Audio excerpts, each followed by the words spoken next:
एक बार की बात है, एक गुरु का एक शिष्य ज्यादा बोलने की आदत से परेशान था। वह जब भी किसी से मिलता तो मिलने के बाद अपने मित्रों के सामने उस इंसान के बारे में अपने विचार देना शुरू कर देता। उससे कोई पूछे या ना पूछे, वह अपने आसपास की लगभग हर चीज के बारे में अपनी राय बता देता। आश्रम में रहने वाले लगभग हर छात्र और शिक्षक के बारे में उसकी अपनी सकारात्मक या नकारात्मक राय थी, जिसे वो बिना सोचे समझे लोगों के सामने रख देता।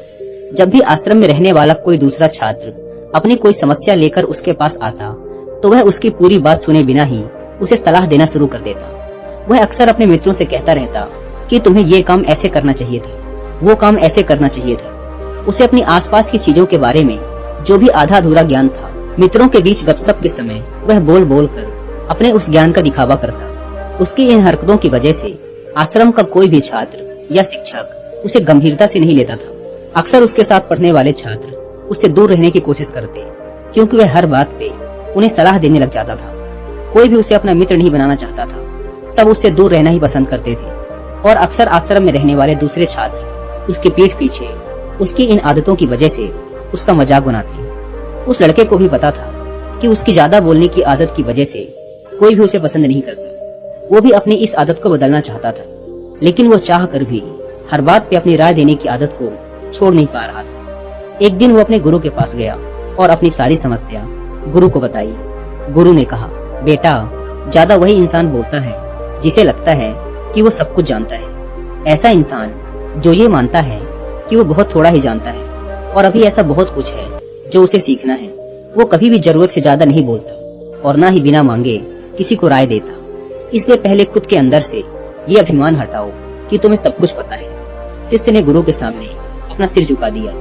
गुरु ने कहा, बेटे, मैं एक दिन में तुम्हारी ज्यादा बोलने की आदत को खत्म तो नहीं कर सकता। ये आदत तुम्हें खुद ही अपने अंदर धीरे धीरे कम करनी होगी, लेकिन मैं तुम्हें ये जरूर बता सकता हूँ कि किन मौकों पर तुम्हें शांत रहना चाहिए, ताकि तुम खुद को दुखी होने और किसी बड़ी मुसीबत में पड़ने से बचा सको। शिष्य ने गुरु की बातों से सहमति दिखाते हुए अपना सिर हाँ में हिला दिया। गुरु ने कहा, बेटे, इन 5 मौकों पर हर इंसान को अपना मुंह बंद रखना चाहिए। पहला, जब तुम्हें लगे कि कोई तुम्हारी भावनाओं को तुम्हारे शब्दों से नहीं समझ सकता, उस समय तुम्हें चुप रहना चाहिए। अक्सर हम लोगों को अपने दुख, अपनी परेशानियां बताना शुरू कर देते हैं, जबकि हमारे आसपास रहने वाले ज्यादातर लोगों को इससे कोई मतलब नहीं कि हमारे जीवन में क्या गुजर रहा है। हर इंसान को केवल खुद से मतलब होता है। वो केवल खुद के बारे में बात करना चाहता है, वो केवल खुद की तारीफ सुनना चाहता है। उन्हें हमारे जीवन की परेशानियों से कोई मतलब नहीं और ना ही वो सुनना चाहते। हो सकता है कि 1 या 2 बार वो तुम्हारी दुख भरी कहानी सुन भी लें, लेकिन उसके बाद वो तुमसे दूर भागना शुरू कर देंगे, क्योंकि कोई भी किसी दुखी और असहाय इंसान के साथ रहना पसंद नहीं करता। इसलिए कभी भी अपने कुछ करीबी मित्रों और परिवार वालों को छोड़कर किसी ऐसे इंसान को अपनी परेशानी ना बताएं जो तुम्हारी बातों को समझने के बजाय उनका मजाक बनाए। दूसरा, जब तुम्हें ये ना पता हो कि किसी विशेष मौके पर क्या बोलना है, या फिर तुम्हें किसी विशेष घटना के बारे में आधा अधूरा ही ज्ञान, तो ऐसे मौके पर भी तुम्हें चुप ही रहना चाहिए। ऐसा इंसान जो आधा अधूरा ज्ञान होने के बाद भी उस विषय में बात करता है, वो अक्सर ही मजाक का पात्र बनता है, और कोई भी ऐसे इंसान को कभी गंभीरता से नहीं लेता। अपनी बात को प्रभावशाली तरीके से वही इंसान रख सकता है जिसे उस घटना या विषय के बारे में गहराई से जानकारी है। इसलिए कभी भी आधी अधूरी और इधर उधर से मिलने वाली जानकारी के आधार पर लोगों से अपनी बात मनवाने की कोशिश न करें। हालांकि दोस्तों, प्रभावशाली बातचीत करना और एक ऐसा इंसान बनना जिससे हर कोई बात करना चाहे, जिसे हर कोई सुनना चाहे, ये भी एक कला है जिसे हर इंसान सीख सकता है। आप भी सीख सकते हैं। बस आपको बातचीत को शुरू करने और उसे लीड करने के कुछ सीक्रेट जानने की जरूरत है, और ये सारे ही सीक्रेट बताए गए हैं इस बुक में, जिसका नाम है how to talk to anyone. मैं दावे के साथ कह सकता हूँ कि इस बुक को पढ़ने के बाद आप अपने बातचीत करने के तरीके में एक गजब का बदलाव देखेंगे। तीसरा, गुरु ने कहा, जब कोई इंसान तुम्हारे सामने किसी तीसरे इंसान की बुराई कर रहा हो, तब ऐसी परिस्थिति में भी तुम्हें चुप रहना चाहिए। तुम्हें कभी भी ऐसी नकारात्मक बातचीत का हिस्सा नहीं बनना चाहिए, क्योंकि आज जो इंसान तुम्हारे सामने किसी तीसरे इंसान की बुराई कर रहा है, वही कल किसी और के सामने तुम्हारी भी बुराई करेगा। और इस बात की ज्यादा संभावना है कि आज तुमने उसकी हाँ में हाँ मिलाने के लिए तीसरे इंसान की जो बुराई की है, कल रिश्ते ठीक होने पर वो उस तीसरे इंसान से भी कहे कि तुमने उसके बारे में क्या क्या कहा था। इसलिए जब भी कभी कोई किसी तीसरे इंसान की बुराई करे या उसके गलत समय का मजाक उड़ाए तो तुम्हें बस उसकी बातें सुन लेनी है, अपनी कोई भी राय वहाँ नहीं रखनी। अगर तुम ऐसा करते हो तो भविष्य में तुम्हारे लिए समस्या खड़ी हो सकती है। गुरु ने कहा, चौथा, जब कोई तुम्हारे ऊपर गुस्से और घृणा से चिल्लाए, तुम्हारा अपमान करने की कोशिश करे, तब ऐसी परिस्थिति में तुम चुप रहकर सामने वाले के गुस्से और घृणा को कम कर सकते हो। साथ ही तुम स्थिति को खराब होने से बचा भी सकते हो। जब तुम सामने वाले के क्रोध का जवाब क्रोध से ना देकर उस समय चुप रह जाते हो, तब यह बात उस क्रोध करने वाले इंसान के दिल में लगती है। गुस्सा कम होने पर उसे अपनी गलती पर पछतावा होता है और ज्यादा संभावना है कि वो अपनी गलती के लिए तुमसे क्षमा मांगे, और क्षमा नहीं भी मांगता तो वह अंदर ही अंदर खुद को दोषी समझने लगता है और फिर वह अगली बार तुम पे गुस्सा करने व घृणा करने से पहले कई बार सोचेगा। लेकिन तुम्हें हर परिस्थिति में चुप भी नहीं रहना।